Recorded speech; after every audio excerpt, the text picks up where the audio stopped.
Good day, Crime Talk aficionados. Let's do a great show. First, the FBI makes an arrest for the pipe bomb incident in Washington, D.C. back in 2021. The former lover of Anna Walshe takes the stand in day 4 of the Brian Walshe murder trial. The former Virginia high school football coach, Travis Turner, the one that's missing, we got an update. A Kentucky Uber driver has been charged with doing bad things to his passenger after, apparently passed out. A fitness influencer arrested on multiple felony charges involving a teenage relative. Police seek 2 suspects in an armed robbery linked to a dating app encounter.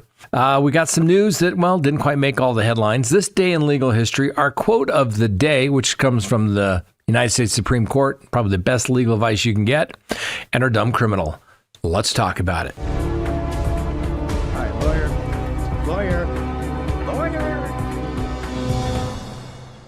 Good day, everyone. My name is Scott Reich, and this is Crime Talk. Thanks for joining us. Now, you know the drill. Subscribe if you haven't, like if you do, leave me a comment below, hit that little bell for notifications, and remember, you can always check us out on any of your favorite podcasting apps. Now, you may say, Scott, why do you say this every day? Because it matters, ladies and gentlemen, because sometimes people say, oh my gosh, I haven't got my notification today, and they realize their little bell has been unrung, not by them, but perhaps by YouTube. If you like the video and, you subscribe, it helps the channel. Sometimes YouTube does some really weird things where we're flying high, and then the next thing you know, it's like we're talking to an empty screen out there. Sometimes you just don't know what happened. Anyway, subscribe, like, leave me a comment, please do. All right. Let me also remind you can go to the merch. Frank's been working on some new stuff. All right. Check out that. We've got that one. That's been there for a while. How about this one? Check it out. Look at that. Good looking shirt, don't you think? Of course it is. And then also this one as well. Go check it out. There's a bunch of stuff, some limited edition items as well. Go do it. All right. Let me also remind you, crimetalksearch.com. Sign up for that background subscription service today. When you do, you'll be able to do a background search on anyone here in the United States. The report is literally prepared while you wait. All right. And the report is going to be sent to you. It's going to have phone numbers, emails, social media presence. You're going to find out if somebody is married. Are they divorced? Do they have liens, judgments, criminal history, on a sex offender registry? Everything that, maybe people that are trying to come into your life aren't going to tell you those types of things until maybe they get to know you a little bit. Information is power. Go find out if somebody's coming into your life. Maybe it's your friends. Your kids are bringing over some new friends and you want to check them out. Something doesn't seem right. Check out the parents, right? Parents got a criminal history a mile long. You really want their kids hanging around influencing your kids? Go check them out. CrimeTalkSearch.com. All right, ladies and gentlemen, let's go ahead and get started for today's docket. December 4th, 2025. And first on the docket, the FBI arrests a Virginia man in connection with that January 5th, 2021 pipe bombing. Just in time, squeaking in the statute of limitations. So what do we know so far? Not much, but this is going to be interesting because remember, the person that is accused of planting these bombs, nobody could figure out who it was. Why? They couldn't figure identity. Why is that significant? Guess what? That's the most important part of any crime. They have to prove that it was in fact the defendant. And yes, there were even reports a couple of weeks ago that people were saying that the person has been identified and it was somebody that apparently is not the guy in custody. And people were saying, well, it was based upon the gait of the person, their walk. You think you'd have to have a little more than the gait of somebody to prove identity. Well, apparently some of those people were wrong. That's why we kind of held off talking about this until more information came about. Sometimes you got to wait, ladies and gentlemen. You can't jump to conclusions. So federal authorities have taken into custody a gentleman from Virginia, a 30-year-old man by the name of Brian Cole Jr., and he has been arrested in connection with the placement of 2 viable pipe bombs outside the Democratic National Committee and the Republican National Committee's headquarters in Washington, D.C. on the evening of January 5th of 2021. the day before the congressional certification of the 2020 presidential election results. So, law enforcement services confirmed that FBI agents executed the arrest early Thursday morning at Cole's residence in Woodbridge, Virginia, culminating in a nearly 5-year investigation.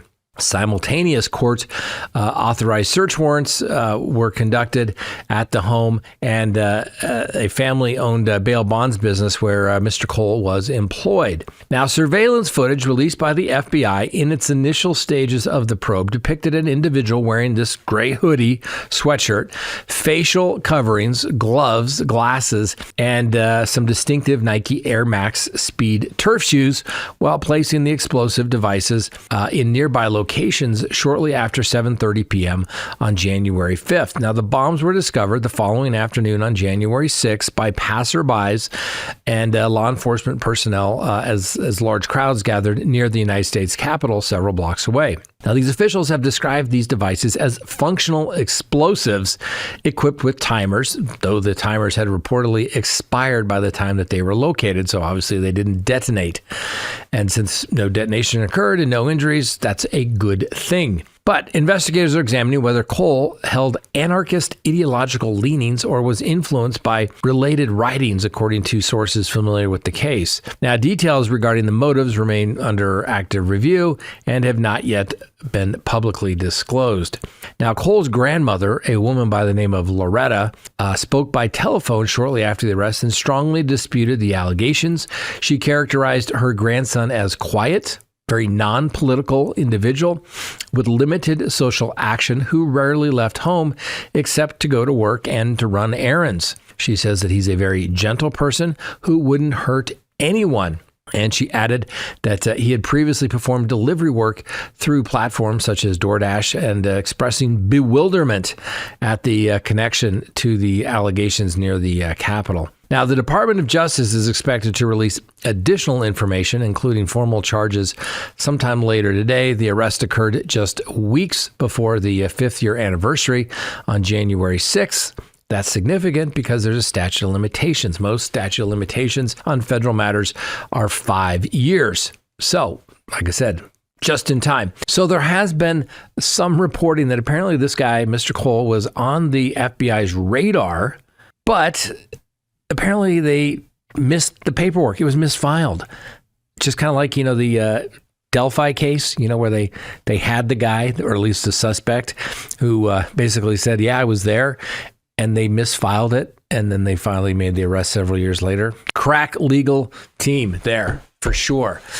Anyway, we'll follow this as it develops. I don't think this is a slam dunk unless there's some sort of confession, but good for, obviously nobody wants somebody who's innocent to be wrongfully accused of a crime. And if they got the guy, hopefully it was good police work, but it seems like they missed it a little bit, just a little bit. Anyway, hey, but if you can't catch people that are planting bombs, what can you do? Hey, how about call the man that was sleeping with the guy who's accused of killing his wife at trial? Well, that's what happened today. So testimony resumed today in the high-profile first-degree murder trial of Brian Walshe, who is accused of killing his wife. His wife is a real estate executive, or was, Anna Walshe, in their home there in Massachusetts in January of 2023. Now, remember, Walshe has pled guilty to dismembering and disposing of her remains and to misleading investigators. He maintains his innocence on the murder charge. His defense team contends that Anna died suddenly and that Walshe, in a apparent state of panic, attempted to conceal the death rather than report it. Now, the morning session featured some testimony from William Fastow, a Washington, D.C. area real estate broker who acknowledged having a year-long extramarital affair with Anna Walshe. Now, Fastow, the Commonwealth's first witness of the day, provided the jury with an intimate portrait of Walsh's strained marriage and Anna's growing dissatisfaction with her circumstances. Now, according to Fastow, the relationship evolved from professional acquaintance, stemming from his assistant in selling Anna's Washington townhome, and basically into a close relationship. And by mid of 2022, well, it had turned romantic and, well, physical. The pair dated frequently, attended social events together, traveled to Ireland in November of 2022, spent Thanksgiving as a couple, and celebrated Christmas Eve 2022 together. Fastow testified that Anna repeatedly expressed frustration over her bifurcated life, commuting between her demanding job in the nation's capital and the family's home in Massachusetts, where Brian Walshe was confined under federal house arrest stemming from unrelated art fraud charges. Well, on the witness stand, Fastow told the court that Anna felt she was failing to be the mother that she wanted to be to the couple's 3 children because of the constant travel. He recounted heated arguments between the Walshes over finances, specifically Brian's expenditures on sports memorabilia, and over Anna's delayed return home on Christmas Day 2022 after weather disrupted her drive back because she couldn't fly from D.C. Prosecutors introduced 43 pages of text messages exchanged between Anna Walshe and Fastow as evidence. Fastow stated that Anna intended to disclose the affair to her husband personally, and that the couple had tentatively planned to discuss their future together over dinner on January 4th. His final communication from Anna was a cheerful New Year's message sent shortly after midnight on January 1st. When subsequent messages and calls went unanswered, Fastow grew alarmed. He testified that he ignored incoming calls from Brian Walshe on January 2nd, fearing that Brian had discovered the relationship.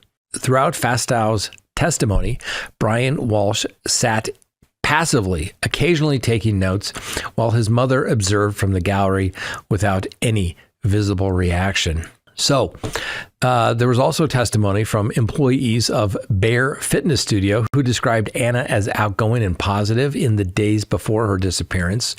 Janet Cotter testified, a woman who had chatted with Anna at the Hingham Nail Salon on New Year's Eve in 2022. Cotter recalled Anna expressing enthusiasm about her dinner plans with Brian that following evening.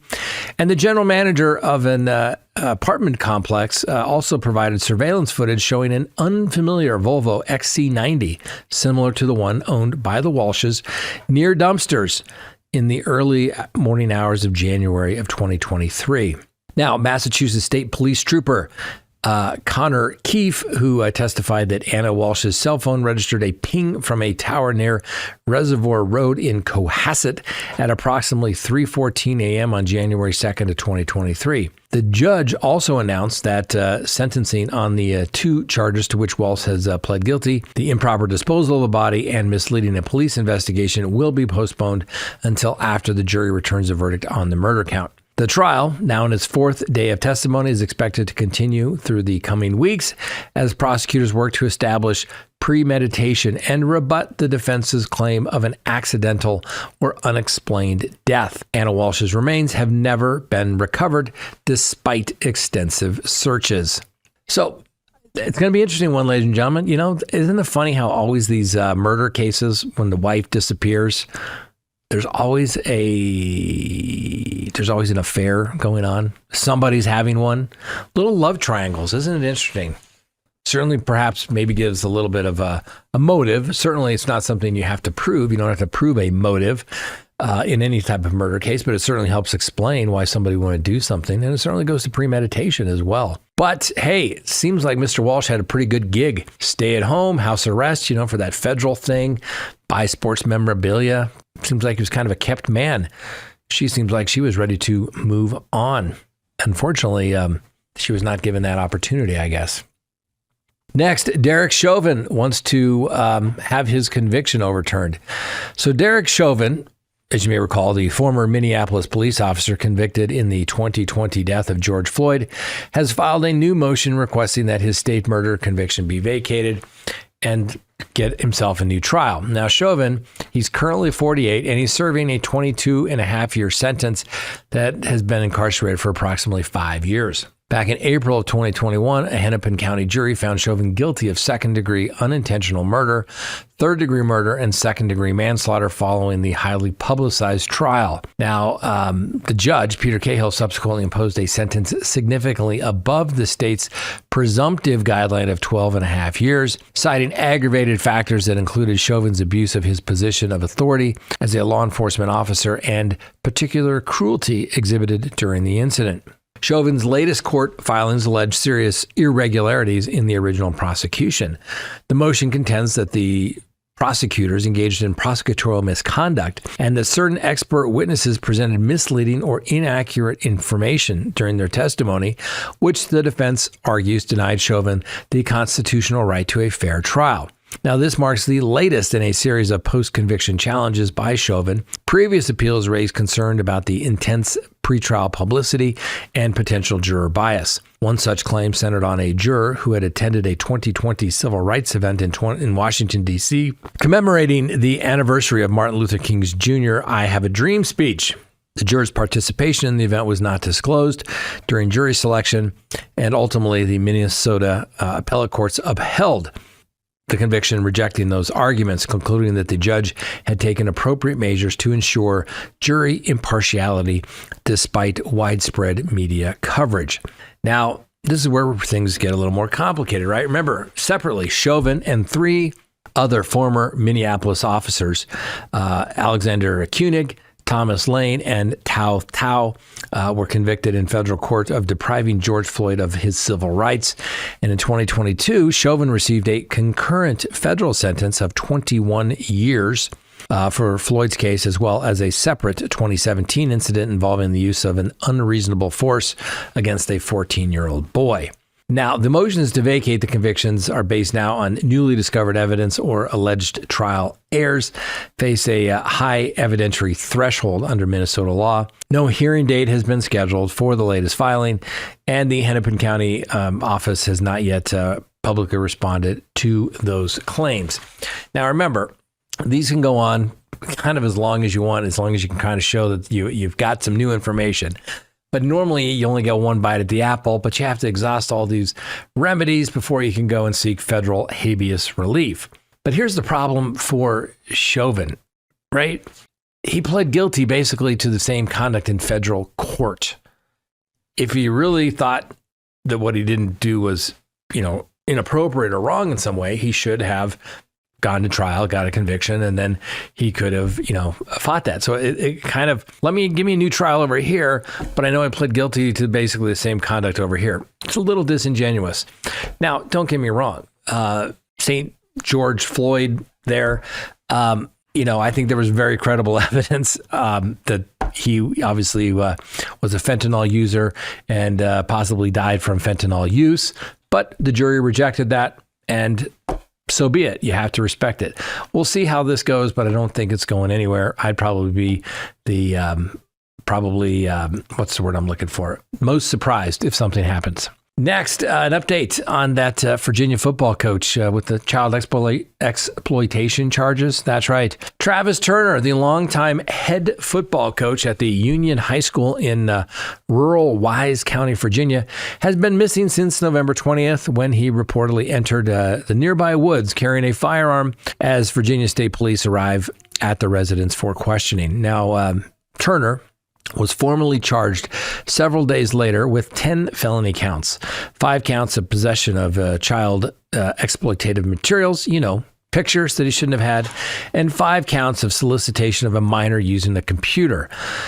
Police have emphasized that the no arrest warrant existed at the time that he disappeared, meaning he was not yet classified as a fugitive when he left the home. So what do we know? According to statements provided by the family's attorney, Adrian Collins, Turner departed without essential belongings, including his car, apparently left at the keys in the car, a wallet containing a driver's license and all cash, prescription medications, eyeglasses and contact lenses supplies. Collins described the abandonment of these items as highly uncharacteristic, prompting Turner's wife of 25 years, Leslie Turner, to contact the Virginia State Police and report him missing once he failed to return. Now, we also know that the family, the Turner family, has granted law enforcement multiple consents to search their home and surrounding properties. And the attorney, Mr. Collins, stressed that Leslie Turner was not assisting any escape and simply sought help locating her husband. He further noted that the family's ongoing full cooperation with the investigation. Now, in a public message directed towards Turner, Collins stated that his wife and children remained deeply distressed and urged him to return voluntarily so he can address the allegations in court. The family continued to express hope that he will be located safely and given the opportunity to mount a legal defense. Leslie Turner has previously stated to the media that the accusations against her husband are simply not true. Now, the active search involves the Virginia State Police, FBI, the United States Marshals, which has authorized a reward of $5,000 for information leading to Mr. Turner's arrest. Search operations have employed drones, canines, and ground teams across the rugged wooded terrain near the Turner residence. He is officially classified now as a missing person by the Virginia State Police. Now, just a little bit of background. Turner assumed head coaching duties at the Union High School back in 2011 and earned the Southwest Virginia Coach of the Year honors on 2 occasions while building the Bears into a consistent regional contender. The Wise County Public Schools placed the coach on administrative leave immediately after the allegations surfaced and has prohibited him from school property or having any student contact. His online staff profile was subsequently removed from the district's website, and district officials have declined giving a detailed comment citing the ongoing investigations. Now, Turner's son, a guy by the name of Bailey Turner, a 2019 Union graduate and currently assistant coach, continues to fulfill his coaching responsibilities. The Bears advanced to the Class II playoffs with a recent victory over Ridgeview High School, a win Bailey described as bittersweet, and go with the ongoing family crisis. Now, police urge anyone with information on the Travis Turner's whereabouts to contact the Virginia State Police or United States Marshals. Now, let's face it, ladies and gentlemen, when a man gets tipped off that there are going to be agents showing up at your house, arresting you for allegedly possessing inappropriate materials with a minor, well, let's say things, people probably react differently in many different ways. But when you leave behind your car, your wallet, your glasses, your prescriptions, it kind of means you're not coming back, but you happen to take, with you the old trusty firearm. Now, if anyone's ever been in the woods of Virginia, I spent a little time in the woods of Virginia way back in my days at the basic school at Quantico, Virginia. They're rugged. And there's little caves and caverns and things around there and deep ravines. And you could go down there and basically when the leaves fall, they could cover you up. The snow falls. Nobody's going to find you until spring, maybe. So I don't know. I'm not sure the high school coach is coming back. I just don't think so.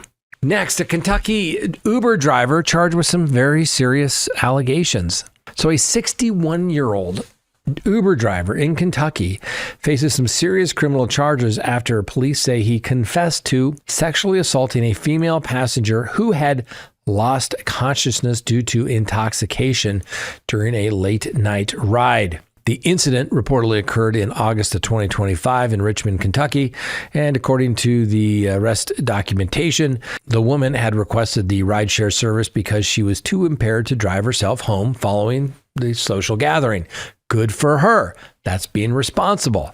The driver, identified as Clifford E. Parton, picked her up as scheduled. And then investigators state that shortly after the trip began, the passenger became unconscious. And instead of proceeding directly to the destination, Mr. Parton allegedly diverted the vehicle to a concealed parking area screened by foliage where the assault took place while the woman remained incapacitated. The victim reported regaining consciousness while still in the parking lot, and fearing for her safety and not wanting to drive to the known exact address, she asked to be let out at a nearby location and then fled on foot to her residence. Following the incident, the woman sought medical attention and promptly reported the matter to police. Police corroborated the key elements of her account through multiple forms of evidence, including the Uber GPS records, which showed the vehicle's unscheduled detour and prolonged stop, as well as security cameras footage confirmed that the car remained in the lot for approximately 25 minutes.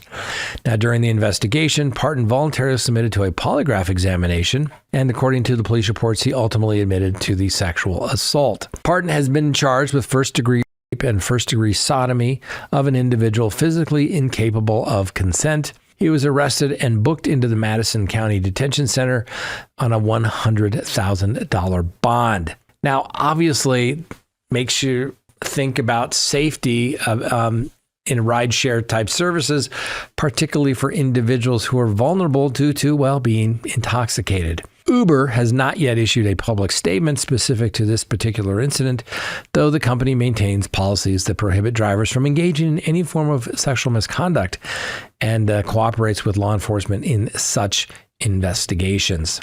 Scary stuff, ladies and gentlemen. Scary stuff. Heart goes out to this woman. I mean, that's just absolutely terrifying. Then we got this 61-year-old guy, probably lived a pretty law-abiding life, but for whatever reason, he thought that it'd be a good idea to allegedly take advantage of his unconscious passenger. That's not a good man. No, if the allegations are true, that is not a good man. And he probably deserves to go to prison for the remainder of his natural life. To take advantage of somebody like that, just not good. And next on the docket, a fitness influencer arrested, well, kind of for the same thing. So a 44-year-old married fitness influencer with a substantial online following has been charged with 6 felony counts of child seduction and 1 misdemeanor count of contributing to the delinquency of a minor, following allegations of repeated sexual misconduct with a teenage female relative.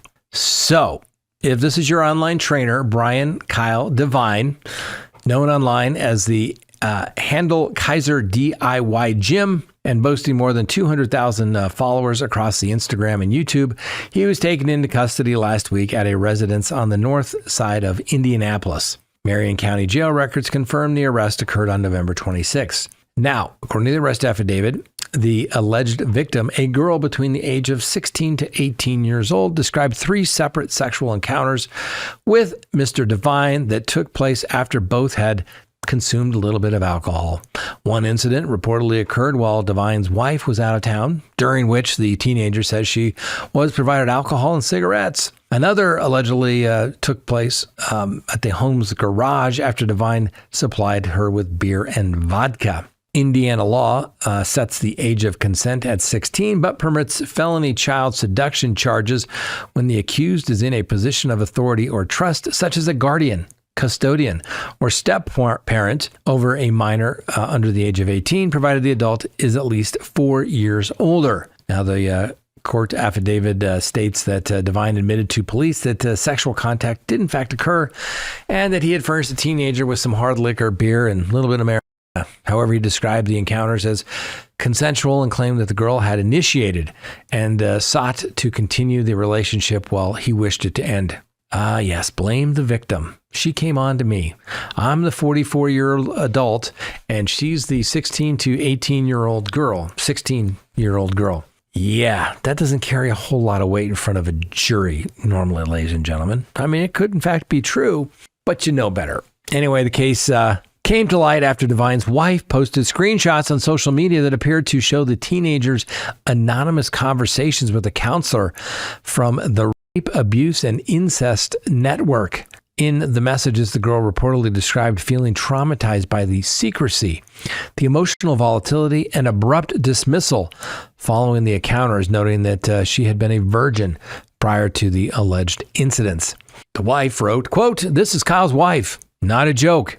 He's going to jail," end quote, read the caption accompanying the Instagram post. A separate Facebook update from the wife announced Devine's arrest in real time. Now, the teenager's mother reportedly discovered deleted copies of this chat with the rape counselors on her daughter's device and contacted police. Detectives subsequently interviewed both the girl and Mr. Devine.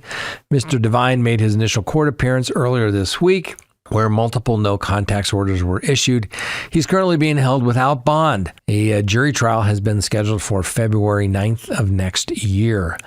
Now, no information regarding Devine's legal representation was immediately available, But the charges remain allegations. Remember that. And he is allowed the presumption of innocence. Next, the Houston police seek some people in regards to some robberies related to, what do we call those things? Oh, yeah, a dating app. This is the oldest trick in the book, ladies and gentlemen. Let me go through the story and then let me explain.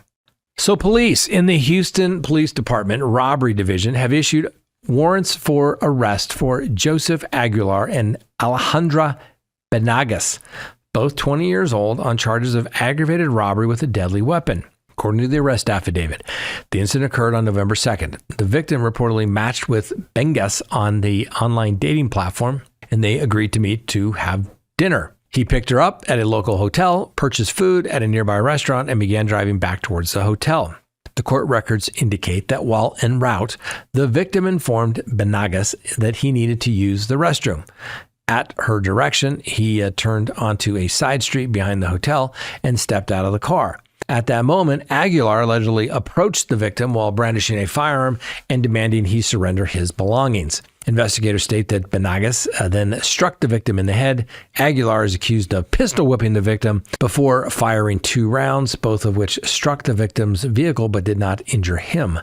The suspects reportedly took the victim's cell phone and fled the scene together. The victim was able to return to his car and drive away.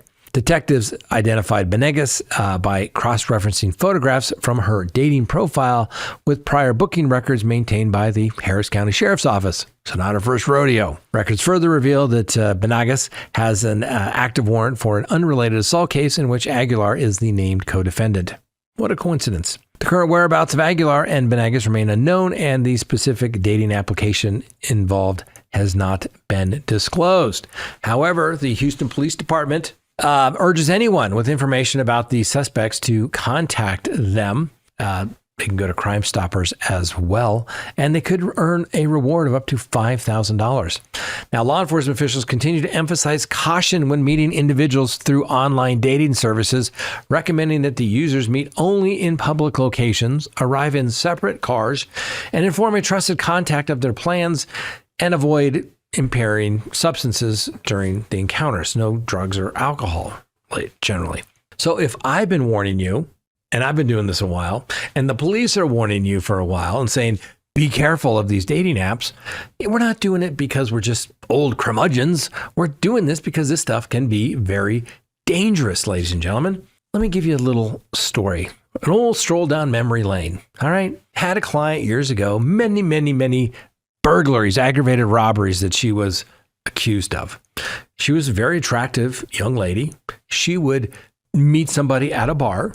She would then text or call her boyfriend where they were going to go with the guy that she just met at the bar, usually kind of figured out if he had a house or something. The boyfriend would then arrive at the house before they arrived back at the house, the victim and my client. Whereupon, guess what? They would get robbed. The home would get burglarized. It all remains the same, ladies and gentlemen. It's just the technology it changes. Instead of meeting people at bars and robbing them, guess what? Now they just do it on apps and they rob you. So be careful, ladies and gentlemen. Be careful. Now, if these people the victim had gone to crimetalksearch.com, they would know that these people had some warrants for their arrest. That was probably bogus information that they provided, but you know what I'm getting at. Could have checked them out. Great segue. All right, next on the docket. News that didn't quite make the major headlines. How about an Arizona man sentenced to 18 years for second-degree murder of his spouse? In a case highlighting domestic violence, Stephen Dennis, a resident of Maricopa County, Arizona, has been sentenced to 18 years in prison following his guilty plea to second-degree murder. Now, this occurred when Dennis fatally stabbed his wife during an altercation at their home in Phoenix, and the victim's dying words reportedly identified Dennis as the perpetrator, obviously underscoring the brutality of the attack. Yep, they emphasized that it was premeditated, according to the prosecutors. And just say the suspect was arrested shortly thereafter. This conviction serves as a warning of the consequences of, intimate partner violence. That's right. Somebody could wind up dead. How about a Chicago family files suit after the estranged husband kills the wife, even though he was on a court-ordered monitor? Not good for them. Get the checkbook ready. A lawsuit has been filed in Cook County, Illinois, against the local authorities and a GPS monitoring company following the murder of Lakhramoria Bedel by her estranged husband, Konstantin Bedel. Authorities allege that the GPS violations were ignored by the company, allowing the attack to occur. And Konstantin Bedel was arrested at the scene and faces murder charges. How about the Florida mom charged with child neglect? Yeah, that's right. Nicole Griskus from Miami, Florida, was arrested for child neglect following the suicide of her partner, rapper Carlito Milford, known as Poor Stacy. This happened recently at their Miami home, where Milford died of a self-inflicted gunshot wound while Griskus and their young child were present in the room. Police alleged drug use and unsafe conditions exposed the children to harm. Griskus, the suspect, was taken into custody on December 3rd after investigating the scene. Anyway, the bizarre circumstances include the child's proximity to the violence. That's right. See that all the time in domestic cases. If there's a kid nearby, sees something, you get a child abuse case as well. How about a Colorado man charged for sentencing for brutally killing his wife? That's right. Federal Heights, Colorado, just up the road here. A man has been sentenced to life imprisonment without parole for first-degree murder in a domestic violence incident. The stabbing occurred at their residence there in the suburb, where the victim suffered fatal injuries during a heated argument.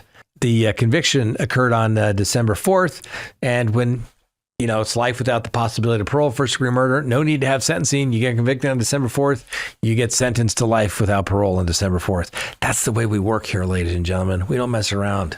Next on the docket, California resident confesses to a cold case while watching a crime documentary about the case. In a peculiar turn of events, a man in Hayward, California, confessed to a past murder while watching a true crime television show with his companion. The confession revealed details of a homicide he allegedly committed, prompting the witness, his friend, to contact police. Now, the original crime date and victim's detail remained under investigation, but the admission surfaced on December 3rd at the home in the San Francisco Bay Area. The suspect from Haywood was detained following the report and, probably going to get charged with that homicide. Cold cases, ladies and gentlemen, all it takes is one person to say something and tell the police, because someone somewhere knows something and they could probably solve most of these cases. And in this particular case, how odd. Let's watch the cold case about the murder that I did, and let me confess to it. Wow. Next, this day in legal history, on December 4th, 2000, the United States Supreme Court issued a per curiam opinion in Bush v. Palm Beach County Canvassing Board, remanding a Florida Supreme Court decision concerning the manual recounts in the contested 2000 presidential election. This ruling set the stage for Bush v. Gore, which occurred 1 week later, and is a key moment in the court's intervention in election law and presidential succession. Remember, for those that remember, the dangling Chad. Did they really mean to do that with if the Chad was hanging off the little punch card thing? It was exciting times, was it not? Next, our legal quote of the day. A widely respected and frequently cited statement on the subject of confessions comes from the United States Supreme Court Justice Jackson in a 1940 decision called Watts v. Indiana. Quote, any lawyer worth his salt will tell the suspect in no uncertain terms to make no statements to police under any circumstances, end quote. That little blunt admonition is still considered one of the clearest judicial endorsements of the principle that suspects should remain silent when questioned by law enforcement. And yet nobody ever does, it seems like. Anyway, a little more contemporary and commonly quoted formulation, often recommended by criminal defense attorneys, is, quote, I am going to remain silent. I want to speak with an attorney. I do not consent to any searches, end quote. Now, this concise invocation asserts, obviously, the Fifth, Sixth, and the right to remain silent, and the right to counsel, and the Fourth Amendment protections. But wait, there's more. Like, for example, on the back of my business card. Let me read you my advisement so people know what it is. I refuse to consent of any search of my premises, the location of my arrest, my car or effects. I wish to exercise my rights under the 5th and 6th Amendment to remain silent and to have my attorney present during any questioning or lineup.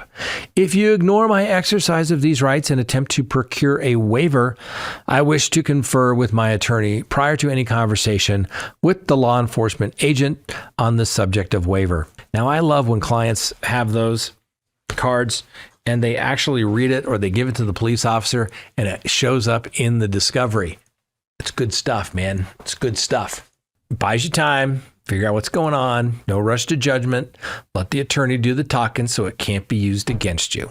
Anyway, all those statements are legally accurate, courtroom tested, and universally respected within the judicial system. And finally, our dumb criminal of the day.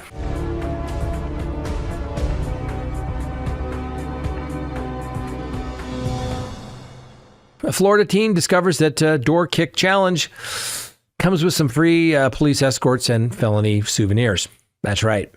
In news that surprises exactly no one who has ever met a teenager or a doorbell camera, 3 Florida youth have been arrested after mistaking the viral TikTok door kick challenge a low-stake Olympic sport rather than what it actually is, felony foreplay. Now, the rules of the challenge are elegantly simple. Locate a stranger's front door, preferably after dark.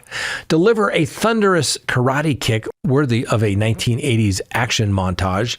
Then sprint away while giggling like hyenas on Red Bull.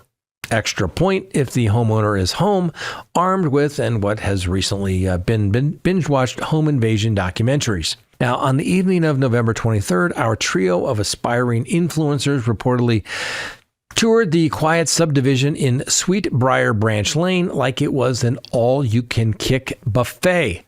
One resident, awakened by what sounded like a small battering ram and commitment issues, promptly dialed 911 to report a possible burglary. And in the recorded call obtained by the news, while she calmly informed the dispatch that while she did not spot any weapons on the suspects, her husband was fully prepared to introduce them to Mr. Smith and Mr. Wesson. Deputies arrived to find 3 very fast, very apologetic teenagers who suddenly remembered they had homework. Body cam footage captured the moment reality collided with clout chasing when an officer asked the scholarly question, "You guys want to get shot by a homeowner when you're kicking the door and they think you're breaking in to kill them?" The unanimous answer was no, sir. A refreshing display of sudden academic honesty. Surveillance footage from multiple homes showed the group treating the neighborhood like a real-life version of Ding Dong Ditch, Extreme Edition. Charges include loitering and prowling, with one enterprising kicker earning bonus criminal mischief points for actual property damage, because nothing says harmless prank like, well, structural repairs. This challenge is not a harmless prank.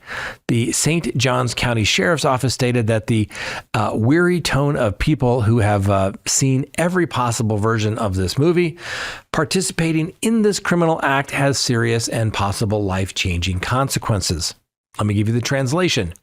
The only thing that got permanently opened that night was a fresh juvenile case file. Moral of the story: if your quest for 15 seconds of TikTok fame involves testing whether Florida's stand your ground law applies to front doors, congratulations. You've invented a spectacularly efficient way to meet both law enforcement and natural selection in the same evening. Now, the teens are now reportedly exploring new, less ballistic hobbies. Sources say knitting and interpretive dance are leading as contenders. Don't do stupid stuff, ladies and gentlemen. I get it. We're all kids. We've done it. But man, it's a different time. It's a much more dangerous world out there. All right, that's all we have for today. I hope you enjoyed the show. Thanks for watching. We'll see you next time on Crime Talk. And remember, the Constitution matters.